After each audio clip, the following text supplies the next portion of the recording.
Recipe பண்ண போகிறேன்னா பருப்பு உருண்டை குழம்பு. அது எப்படி பண்ணணுன்னா, ஒரு டம்ளர் கடலை பருப்பு எடுத்து நல்லா 4-5 வாட்டி வாஷ் பண்ணி அம்மிலேயோ மிக்சியில நல்லா குறைன்னு அரைச்சிக்கோங்க. அது கூட ஒரு 100 சின்ன வெங்காயத்தை ரவுண்டாக கட் பண்ணி, 2 பச்சை மிளகாய், மல்லி, கருவேப்பிலை, உப்பு, காயம், கொஞ்சோண்டு தேங்காய் பூ எல்லாத்தையும் போட்டு அந்த பருப்பையே நல்லா உருண்டையாக பிடிச்சு வச்சுக்கோங்க.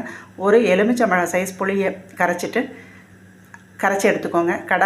ஸ்டவ் ஆன் பண்ணி கடாயில் 4 ஸ்பூன் நல்லெண்ணெய் விட்டு, கடுகு பொரிஞ்சு உளுந்து செவந்த உடனே, வெந்தயம் பொரிஞ்ச உடனே, வெங்காயம், கருவேப்பிலை, வெங்காயம் நல்லா பொன்னிறமாக வந்த உடனே நம்ம கரைச்சி வச்ச புளி தண்ணியை ஊற்றி, உப்பு, மஞ்சப்பொடி, மிளகாப்பொடி, கொத்தமல்லி பொடி, ஒரு துண்டு வெல்லம் போட்டு நல்லா கொதி வந்த உடனே, அதை ஒரு பச்சை வாசம் போன உடனே நம்ம பிடிச்சி வச்ச உருண்டையை நல்லா குழம்புல போட்டு எடுத்தால் சூடான சுவையான பருப்பு உருண்டை குழம்பு ரெடி. இந்த ரெசிபி பிடிச்சதுன்னா நீங்களும் இதே மாதிரி செஞ்சு சாப்பிட்டு டேஸ்ட் பண்ணி பாருங்கள். இந்த வீடியோ பிடிச்சா லைக் பண்ணுங்கள், ஷேர் பண்ணுங்கள், சப்ஸ்கிரைப் பண்ணுங்கள்.